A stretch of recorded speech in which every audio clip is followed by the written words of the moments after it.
Hello students, welcome back to our new video. तो last lecture में हम लोगों ने जीन तक इस चैप्टर के अंदर कवर कर लिया था। तो आज हम लोग क्या करेंगे, यहाँ पे स्टार्ट करेंगे एलील से। और आप लोग क्या कीजिए, फर्स्ट 2 लेक्चर आ चुका है, जेनेटिक्स का 2 लेक्चर आ चुका है, काफ़ी अच्छा रिस्पांस रहा है और ऐसे ही रिस्पांस बनाए रखें। और जहाँ पे भी कोई दिक्कत होता है, कहीं कोई भी क्वेश्चन अराइज होता है, तो आप लोग कमेंट सेक्शन में बोल सकते हैं कि सर हाँ ये क्वेश्चन है, तो वो वाला क्वेश्चन को हम क्या करेंगे, पुटअप कर लेंगे लेक्चर के अंदर ही। तो चलिए आज का टॉपिक को स्टार्ट करते हैं। आज हम लोग स्टार्ट करेंगे, एक इम्पॉर्टेंट टर्म है, हम लोगों को टर्मिनोलॉजी चल रहा था, एलील से हम लोग स्टार्ट करेंगे। एलील, एलील क्या होता है इसके बारे में पढ़ेंगे। एलील, एलील हम लोगों ने बताया था alternate form of gene, alternate form of gene. Gene का अल्टरनेट फॉर्म को हम लोग क्या बोलते हैं, एलील बोलते हैं। बट यहाँ पे कुछ कंडीशंस होने चाहिए। ये होना चाहिए alleles present on same locus of homologous chromosome. Alleles कहाँ पे प्रेजेंट होते हैं, alleles present on same locus,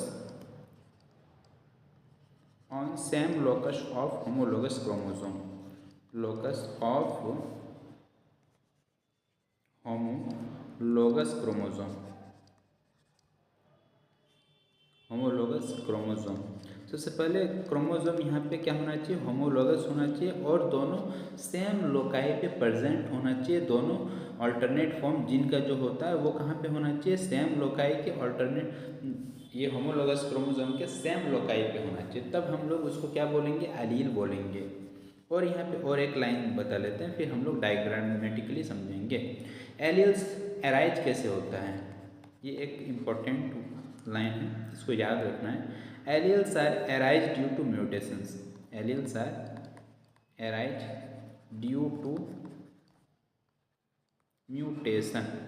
mutation हम लोग नेक्स्ट चैप्टर के अंदर पढ़ेंगे। तो यहाँ तक आपको याद रखना है कि alternate form of gene, alternate form of gene, gene का अल्टरनेट फॉर्म को हम लोग एलील बोलते हैं। और alleles present on same locus of homologous chromosome, ये इम्पोर्टेंट बात है, इम्पोर्टेंट लाइन है कि सेम लोकस पे होना चाहिए और कहाँ पे, होमोलोगस पे। ये होमोलोगस जरूरी है, होमोलोगस क्रोमोसोम के सेम लोकस पे प्रेजेंट होगा तभी हम लोग उसको एलील बोलेंगे। और एलील्स अराइज कैसे होते हैं, ड्यू टू म्यूटेशन। म्यूटेशन याद रखना है कि म्यूटेशन के कारण होता है एलील्स अराइज। तो हम लोग म्यूटेशन के बारे में नेक्स्ट चैप्टर में पढ़ेंगे, अभी यहाँ पे बस याद रखना है आपको। तो देखिए डायग्रामेटिकली यहाँ पे समझते हैं कि एलील्स किसको बोलते हैं। देखिए ये एक क्रोमोसोम हो गया, ये दूसरा क्रोमोसोम। ये दोनों क्रोमोसोम के कैसा क्रोमोसोम है, ये दोनों homologous chromosome, homologous chromosome, homologous chromosome है ये दोनों। होमोलोगस क्रोमोसोम के सेम लोकाई, ये क्या है, सेम लोकाई है। सेम मतलब इसका हाइट देखिए, दोनों में सेम लोकाई है। तो अगर यहाँ पे आर है, कैपिटल आर, यहाँ पे कैपिटल भी हो सकता है, स्मॉल भी हो सकता है। सपोज करिए स्मॉल आर है, यहाँ पे कैपिटल टी है, यहाँ पे भी कैपिटल टी है। तो ये जो दोनों कैपिटल टी है, ये क्या है, एलील है। ये आर और आर क्या है, एलील है, ये अपना एलील है, इसको हम लोग क्या बोलते हैं, एलील। यहाँ पे याद सिर्फ ये रखना है, होमोलोगस क्रोमोसोम होना चाहिए दोनों जीन को यहाँ पे प्रेजेंट होने के लिए। फॉर्म ऑफ जीन, जीन के फॉर्म को प्रेजेंट होने के लिए होमोलोगस क्रोमोसोम होना चाहिए और सेम लोकाई। ऐसा नहीं होगा कि कैपिटल आर और स्मॉल ये कैपिटल टी जो है इसको हम एलील बोलते हैं, ऐसा नहीं होगा, ये गलत है। इसका लोकाई सेम होना चाहिए, ये चीज़ याद रखना है, सेम लोकाई और होमोलोगस क्रोमोसोम। ये दोनों होमोलोगस तो है, लेकिन दूसरा कंडीशन क्या है, लोकाई भी सेम होना चाहिए, लोकेशन। यहाँ पे आर के सामने आर है तो कैपिटल आर स्मॉल आर एक एलील है, कैपिटल टी एक एलील है। ऐसा नहीं होगा कैपिटल टी और स्मॉल आर एक एलील है, ये नहीं है, क्योंकि सेम लोकाई नहीं है। अब यहाँ पे हम एक क्वेश्चन यहाँ पे कराते हैं, बीच बीच में क्वेश्चन भी कराएंगे, जैसा कि हमने बोला था। It's correct representation of allele, which of the following is correct representation of allele, correct representation of allele, allele का कौन सा सही रिप्रेजेंटेशन है। एक नंबर, अब देखिए एक, ये 2 नंबर,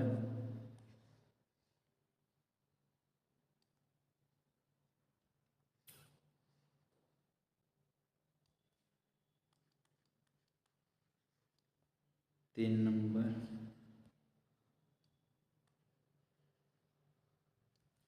और यहाँ पे 4 नंबर।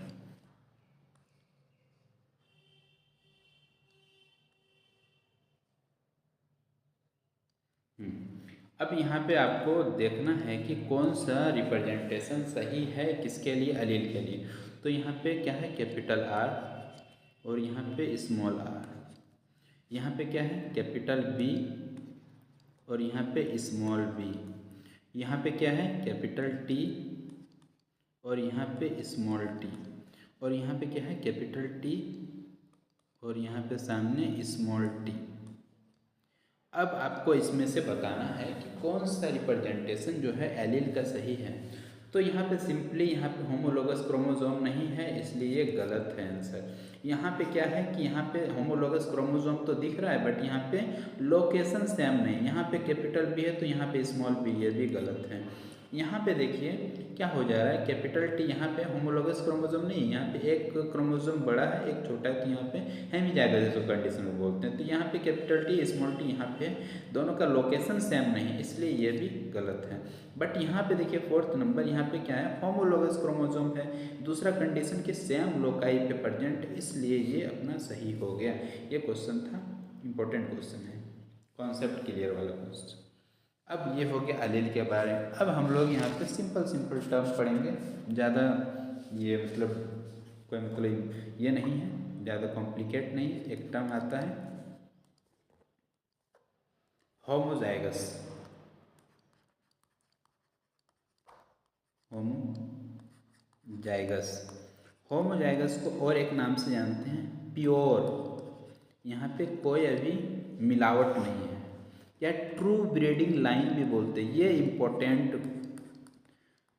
नाम है इसका, ट्रू ब्रीडिंग लाइन। यहाँ पे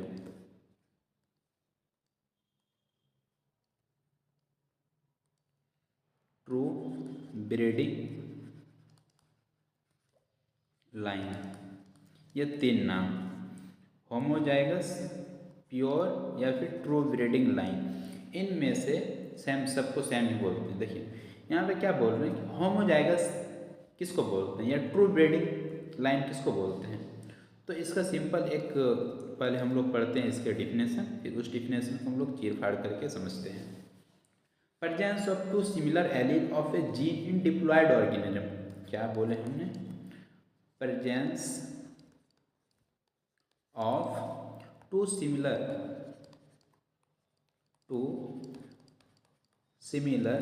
allele of a gene, allele of a gene in diploid organism. Diploid organism के अंदर क्या हम लोग देखेंगे कि ऑर्गेनिज्म, डिप्लॉयड ऑर्गेनिज्म के अंदर 2 सिमिलर एलील ऑफ जीन, एक जीन का 2 सिमिलर एलील रहेगा तो उसको हम लोग क्या बोलेंगे, होमोजाइगस कंडीशन।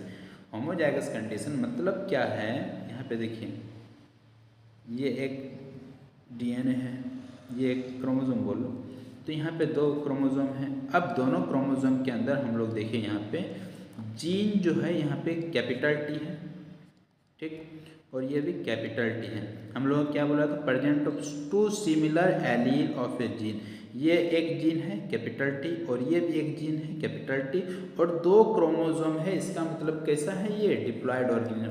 अगर किसी डिप्लॉयड ऑर्गेनिज्म में 2 सिमिलर एलील ऑफ जीन है तो इसको हम लोग क्या बोलते हैं, होमोजाइगस कंडीशन। इसी को हम लोग बोलते हैं प्योर या फिर इसी को बोलते हैं true breeding line.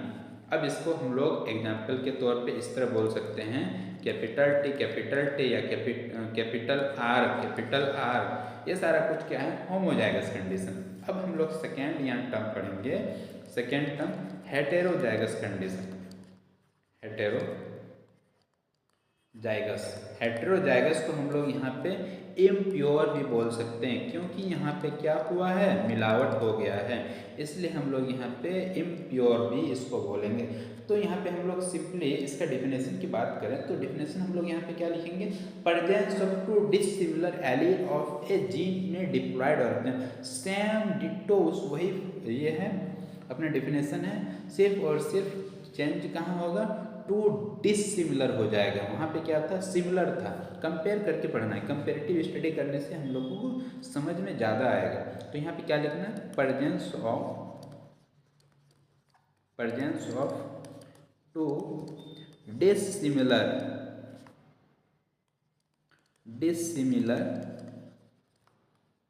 Allele of a gene in diploid organism. Diploid organism के अंदर हम लोग क्या यहाँ पे देख रहे हैं, डिसिमिलर एलील जीन का देख रहे हैं, उसको हम लोग क्या बोलेंगे, उसको हम लोग हेटेरोजाइगस कंडीशन बोलेंगे। क्या बोलेंगे, हेटेरोजाइगस कंडीशन। जैसे यहाँ पे हम लोग देखते हैं, एक क्रोमोसोम, दो क्रोमोसोम, दोनों होमोजाइगस कंडीशन इसमें है, होमोलॉगस क्रोमोसोम। यहाँ पे अगर कैपिटल टी है तो यहाँ पे स्मॉल टी है, इसलिए यहाँ पे क्या होता है, दो जीन है लेकिन दोनों जीन में एलील क्या है, डिसिमिलर एलील। तो इसको हम लोग कैपिटल टी स्मॉल टी, ये क्या हो जाएगा, हेटेरोजाइगस कंडीशन हो जाएगा। क्या हो जाएगा, हेटेरोजाइगस या इम्प्योर। इसमें मिलावट हो गया, कैपिटल टी के साथ एक स्मॉल टी आ गया, इसलिए यहाँ पे मिलावट हो गया। अब यहाँ पे थर्ड यहाँ पे क्या है, हेमीजाइगस। एक छोटा सा पॉइंट आता है यहाँ पे, हेमीजाइगस। देखिए यहाँ पे क्या है, हेमीजाइगस मतलब कुछ ना कुछ यहाँ पे क्या होगा, हेमी मतलब आधा, हाफ, हेमी मतलब हाफ, तो यहाँ पे कुछ ना कुछ कमी होगा। तो यहाँ पे देखिए, presence of only one allele of a gene, presence of only one allele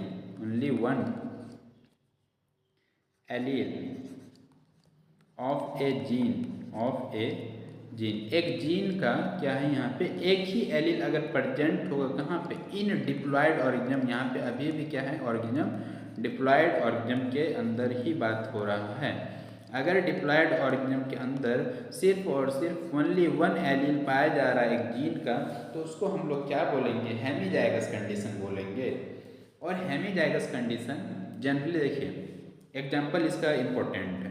hemizygous condition हर जगह नहीं पाया जाता, देखिए कहाँ पाया जाता है। एग्जाम्पल इसका लिखिए कि जीन प्रेजेंट और non homologous region of XY chromosome in human. देखिए human male, gene present in, या ऑन यहाँ पे लिख दीजिए, present on non homologous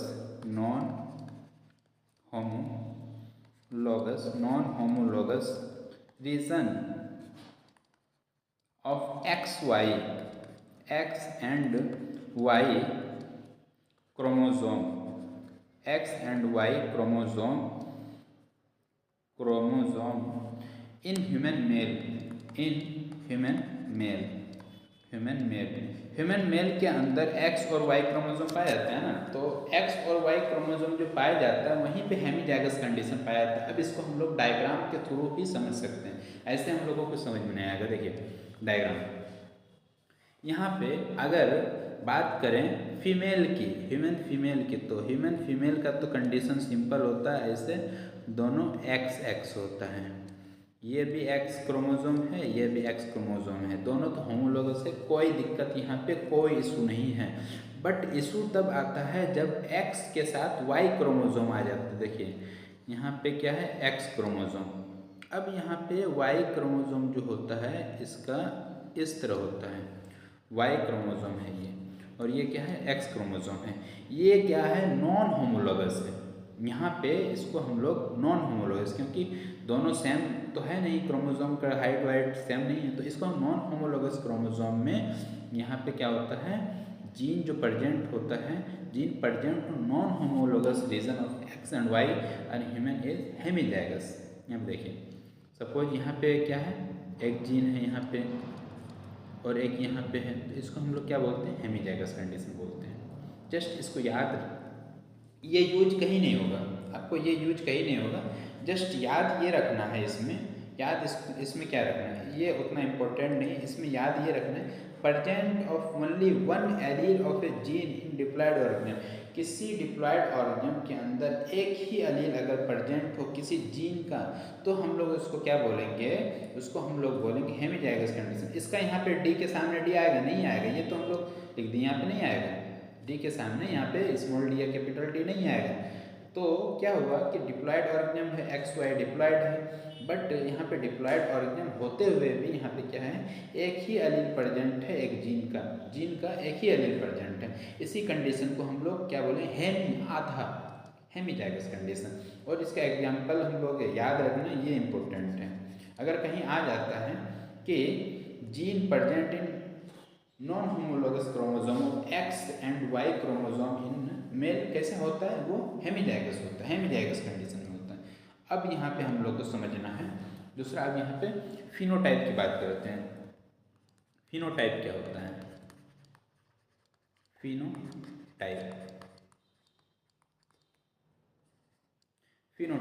phenotype को हम लोग सिंपली अगर इसको डिफाइन करें तो सिंपली इसको डिफाइन इस तरह कर सकते हैं, external appearance of an organism. External appearance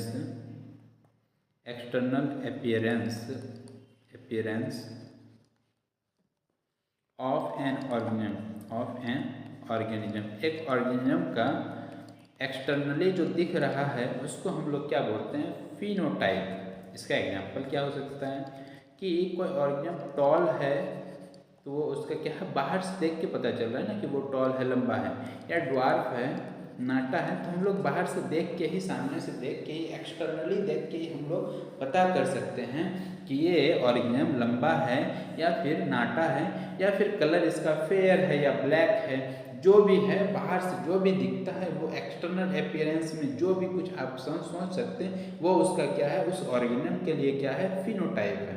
अब यहाँ पे एक टर्म आता है जीनोटाइप, इसी के इसको ये बोल सकते हैं कि हाँ विपरीत में, अपोजिट में, बट ऐसा नहीं है, थोड़ा सा लॉजिकली सोचना है। जीनोटाइप, अब जीनोटाइप क्या होता है, तो जीनोटाइप यहाँ पे सिंपली अगर आप देखें, यहाँ पे जीनोटाइप को हम लोग यहाँ से, जीनो मतलब जीन, जीनो यहाँ कहाँ से आया, जीन, तो जेनेटिक मेकअप या genetic constitution of an organism, genetically कैसा है वो ऑर्गेनिज्म, उसको हम लोग यहाँ पे जीनोटाइप बोलते हैं। जेनेटिक कॉन्स्टिट्यूशन मतलब दिखता कैसा है अंदर से, उसका जीन कैसा दिखता है, constitution, genetic constitution of an organism is known as genotype. अंदर से कैसा दिखता, हम लोग यहाँ पे देख रहे थे जीनोटाइप में हम लोगों ने बात किया था कि genetic constitution of an organism, एक ऑर्गेनिज्म जेनेटिकली कैसा दिखता है, उसका जीन कैसे दिखते हैं। जीनोटाइप यहाँ पे क्या होता है, जीन उसका कैसा दिखता है। तो अगर हम पता करते हैं जब जेनेटिकली इंटरनली, तो यहाँ पे क्या पाया गया कि टॉल जो है, टॉल का 2 जीन पाया गया जेनेटिकली, 2 ये था ट्रेट, एक कैपिटल टी भी टॉल था और एक कैपिटल टी स्मॉल टी भी यहाँ पे टॉल पाया गया।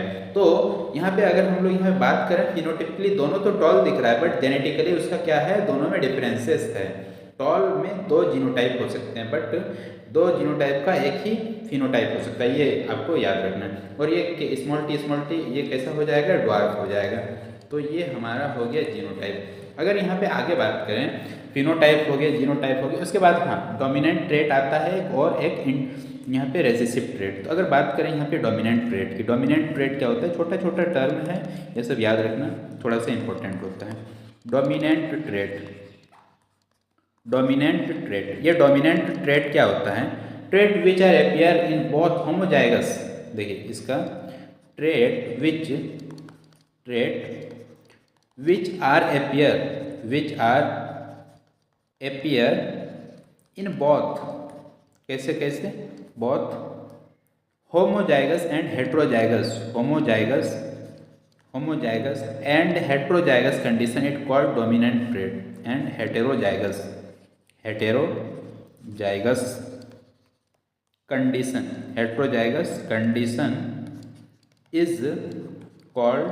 Is known as dominant trait. जैसे इसको हम लोग कैसे बोलेंगे, डोमिनेंट ट्रेट। देखिए अब ये तो हम लंबा चौड़ा इसका डेफिनेशन लिख दें, इसको समझेंगे कैसे। देखिए सबसे पहले डोमिनेंट ट्रेट क्या होता है, dominant trait which are appear in both, कैसे होमोजाइगस कंडीशन में भी हो सकता है और हेट्रोजाइगस कंडीशन में भी हो सकता है। कौन, डोमिनेंट ट्रेट। देखिए कैसे, एग्जाम्पल की बात करें, अगर कैपिटल टी और कैपिटल टी रहे तो भी ये कैसा आएगा, इस डोमिनेंट कर जाए कैपिटल टी और ये आ जाएगा टॉल, ठीक है।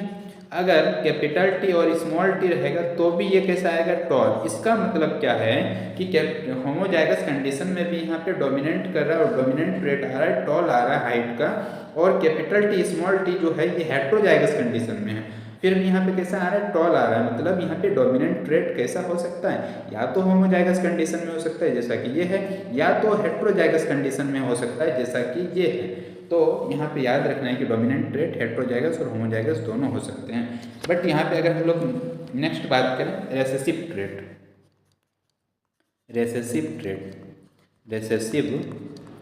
ट्रेट की बात करें तो रेसेसिव ट्रेट में थोड़ा सा चेंजिंग है। क्या चेंजिंग है, trait which are appear only in homozygous condition is called recessive trait which appear only in homozygous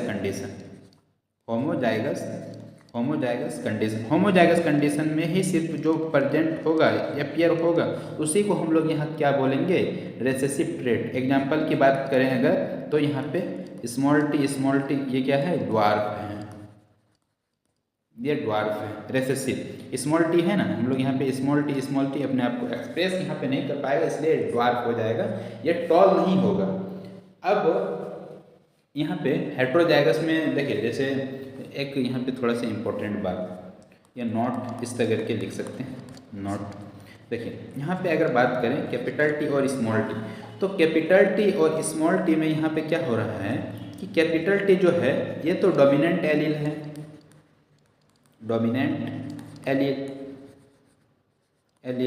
but यहाँ स्मॉल टी क्या है, रेसेसिव एलील। तो रेसेसिव एलील यहाँ पे अगर नहीं एक्सप्रेस कर पाता है तो ये क्या हो जाता है, ड्वार्फ हो जाता है। बट अगर दोनों सेम मतलब एक ही साथ अगर होगा तो ये क्या हो जाता है, टॉल हो जाता है और ये डोमिनेंट बन जाता है। बट सिर्फ और सिर्फ स्मॉल टी रहता तो रेसेसिव एलील होता और ये अपने आप को एक्सप्रेस नहीं कर पाता, और ये क्या होता है यहाँ पे रेसेसिव मतलब यहाँ पे अपन ड्वार्फ हो जाता है, और ये हेट्रोजाइगस कंडीशन में है। हम लोग बताए थे कि डोमिनेंट एलील दोनों टाइप में हो सकते हैं, हेट्रोजाइगस कंडीशन में और होमोजाइगस कंडीशन में। तो ये नोट के रूप में आप याद रखिएगा। अब यहाँ पे एक दो इम्पोर्टेंट बस बचा है, बाकी उसके बाद यहाँ पे ख़त्म हो जाएगा अपना टर्मिनोलॉजी। तो यहाँ पे एक टर्म आता है, क्या टर्म आता है, हाइब्रिड फिगर। ये इम्पोर्टेंट टर्म है, यहाँ से नीट में क्वेश्चन आ चुका है। हाइब्रिड फिगर या इसी को हम लोग हेटेरोसिस भी बोलते हैं, हाइब्रिड फिगर या हेटेरोसिस, ये इम्पोर्टेंट है, लिटरली ये इम्पोर्टेंट है। यहाँ नीट में क्वेश्चन आ चुका है, PYQ है ये, समझिए। तो ये हाइब्रिड फिगर क्या होता है, इस तरह की ये अपना स्टेटमेंट वाइज क्वेश्चन आया था। Superiority of offspring over there parent is called hybrid figure.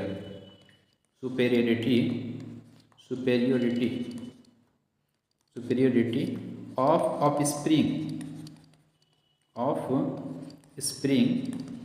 Over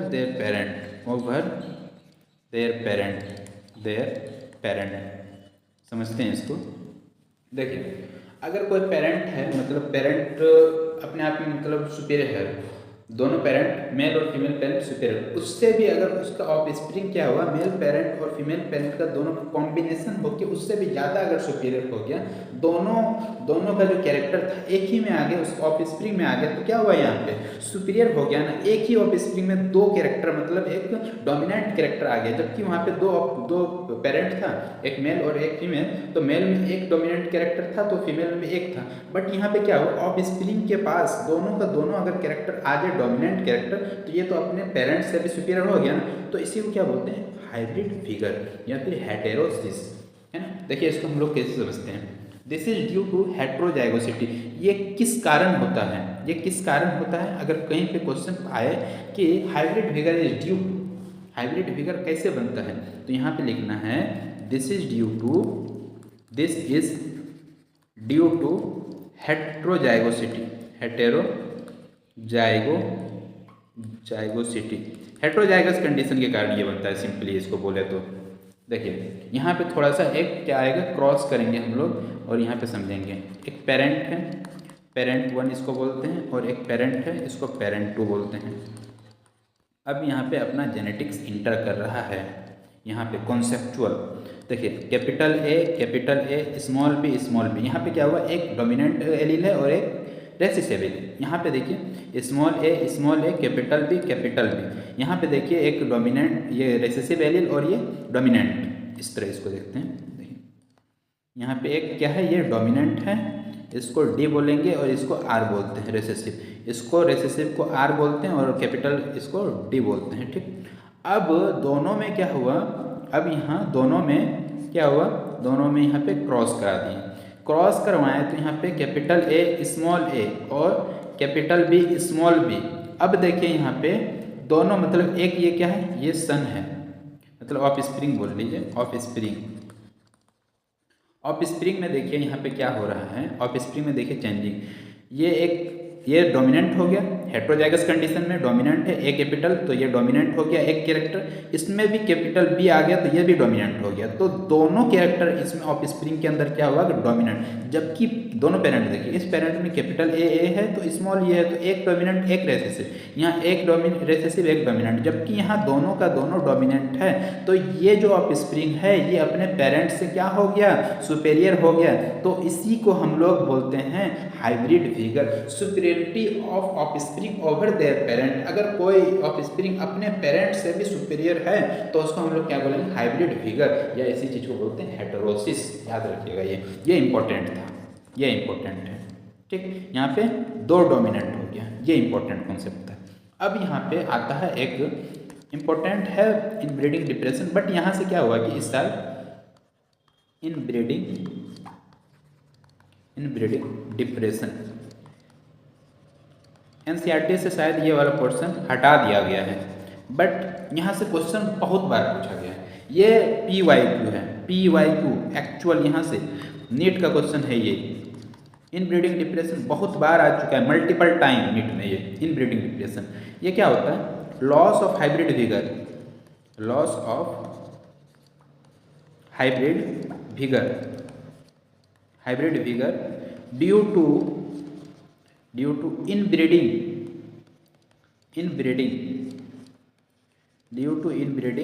is called या नॉन एज इनब्रीडिंग डिप्रेशन। देखिए क्या लिखे, हम इसको समझते हैं। हमने यहाँ पे बताया कि लॉस ऑफ हाइब्रिड विगर क्या था, नेक्स्ट आइए ये क्या हम लिखे थे, हाइब्रिड फिगर में क्या हो रहा था, superiority of parent of spring there parent. देखिए हाइब्रिड फिगर, ये था हाइब्रिड फिगर, इसको यहाँ पे लिख लीजिए,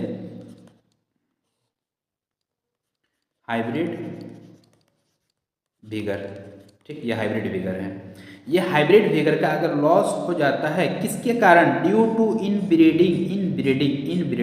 ये चीज इनब्रीडिंग क्या होता है, अगर सेल बार बार अगर इसको क्या कराएंगे, यहाँ पे ये वाला जो ये है इसको बार बार यहाँ पे फिर से क्रॉसिंग सेल्फिंग कराएंगे तो यहाँ पे एक ऐसा टाइम आएगा कि यहाँ पे इस तरह आ जाएगा, स्मॉल ए स्मॉल बी इस तरह आ जाएगा। तो यहाँ ना डोमिनेंट एक भी है, तो ये क्या हो गया, loss of hybrid vigour due to inbreeding is known as inbreeding depression, और this is the multiple time asked question in NEET. ये नीट में मल्टीपल टाइम पूछा गया है, इसलिए इसको वेरी इंपॉर्टेंट यहाँ पे मार्क कर लीजिए। अभी आ सकता है ये क्वेश्चन, ऐसा नहीं कि नीट के अंदर ये अपना एनसीईआरटी में सिलेबस में ये हटा दिया गया है, बट याद रखिए ये वाला टर्म बहुत इंपॉर्टेंट है। हमने दो चीज़ बताया, इनब्रीडिंग डिप्रेशन और हाइब्रिड विगर, ये दोनों नीट में पूछा गया है, ये सब आपको याद रखना है। तो अब यहाँ पे ये दोनों भी हो गया।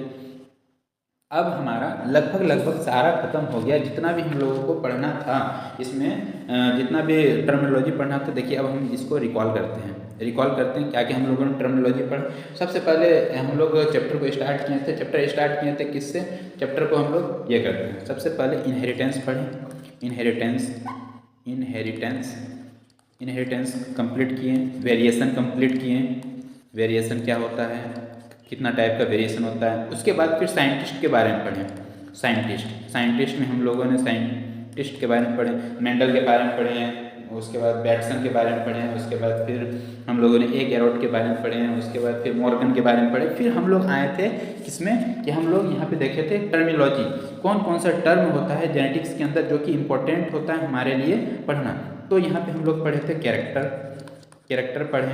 उसके बाद फिर हम लोगों ने पढ़ा ट्रेट हम लोगों ने पढ़ा, जीन के बारे में पढ़ा, जीन को ही हम लोग यहाँ पे क्या बोलते थे, जीन को हम लोग क्या बोलते थे, फैक्टर बोलते थे। फिर एलील के बारे में पढ़ा, एलील पढ़ लिए। उसके बाद फिर हम लोगों ने इसको कवर किया था कि एलील कितने टाइप के होते हैं, होमोजाइगस एलील, होमोजाइगस, फिर हेट्रोजाइगस यहाँ पे पढ़े थे, हेट्रोजाइगस, फिर हेमीजाइगस पढ़ लिए। फिर डोमिनेंट यहाँ पे फिर हम लोगों ने पढ़ा था फिनोटाइप पढ़ा, जीनोटाइप पढ़ाया। उसके बाद फिर हम लोगों ने पढ़ा डोमिनेंट ट्रेट, फिर उसके बाद फिर रेसेसिव ट्रेट पढ़े, डोमिनेंट ट्रेट। फिर हम लोग आए हाइब्रिड फिगर और इनब्रीडिंग डिप्रेशन। तो यहाँ तक हमारा क्या था, सारा का सारा टर्मिनोलॉजी वाला पार्ट चल रहा था। अब हम लोग यहाँ पे स्टार्ट करेंगे गैमेट फॉर्मेशन। तो ये चीज़ को हम लोग नेक्स्ट लेक्चर के अंदर करेंगे, गैमेट फॉर्मेशन वाला जो अब मैं एक्चुअल जो अपना ये चैप्टर था वो स्टार्ट होगा। अब आएगा मजा यहाँ पे। अब हम लोग ढेर सारे भर के क्वेश्चंस करेंगे और समझेंगे कि गैमेट का फॉर्मेशन कैसे होता है, या फिर हम लोग देखेंगे जायगोट का फॉर्मेशन कैसे होता है। हम लोग फिर यहाँ पे डिफरेंट टाइप्स ऑफ ये पढ़ेंगे, क्रॉस पढ़ेंगे, मोनोहाइब्रिड क्रॉस, डायहाइब्रिड क्रॉस, और उसमें एक दो स्पेशल क्रॉस को पढ़ेंगे। तो सारा कुछ नेक्स्ट लेक्चर से हम लोग स्टार्ट करेंगे। तो यहाँ तक जितना भी हम लोगों ने कवर किया है सारा का सारा आप लोग क्या कीजिए, जितना भी ये कवर हो चुका है सारा का सारा आप लोग इसको रिवाइज कीजिए और अच्छे से नोट्स बनाइए। और कहीं पे भी कोई दिक्कत हो तो आप लोग कमेंट सेक्शन में जाके कमेंट कर सकते हैं कि सर ये वाला पोर्शन रिपीट कीजिए। तो हम उस चीज़ को क्या करेंगे, लेक्चर के अंदर उसको पुटअप करेंगे और उसको फिर से बताएंगे, ताकि कहीं पे भी एक भी डाउट नहीं रहना चाहिए। और नीट के अंदर अपना एम क्या है कि इस साल नीट के अंदर 2024 का नीट में जो है, नीट 2024 में मार्क्स यहाँ से क्या आना चाहिए, आउट ऑफ 360 लाना है इस बैच से। ये लक्ष्य बैच जो चल रहा है, लक्ष्य बैच, यहाँ पे हम लोग जी जान लगा के मेहनत करेंगे, MCQ करेंगे, PYQ करेंगे और सारा का सारा NCERT को कवर करेंगे। थोड़ा सा जहाँ पे लगा कि NCERT से बाहर जाना पड़ेगा किसी कॉन्सेप्ट के लिए तो वो भी करेंगे, लेकिन यहाँ पे हमारा एम है। और यहाँ पे एम क्या रहेगा, 360 नीट 2024 के अंदर। और जो बच्चा लाएगा उसको यहाँ फिर हम लोग बुलाएंगे, फिर अपने चैनल पे और ये करेंगे। तो चलिए अच्छे से पढ़ते रहिए और अपने दोस्तों के साथ जो भी नीट वाला बच्चा है, 11th वाला बच्चा है, 12th वाला बच्चा है जो कि अच्छे से तैयारी करना चाहता है, उसको वीडियोज़ को शेयर कीजिए। जितना शेयर कीजिएगा उतना मतलब रीच बढ़ेगा, हमारा रीच बढ़ेगा, आपकी उतना हम लोग को मोटिवेशन मिलेगा। तो अच्छे से अच्छे कंटेंट को डिलीवर कर पाएंगे। और चैनल को सब्सक्राइब कीजिए, फिर लाइक कीजिए और वीडियोस को शेयर कीजिए अपने दोस्तों के साथ। फिर मिलते हैं चलिए नेक्स्ट लेक्चर के अंदर, तब तक के लिए पढ़ते रहें। All the very best.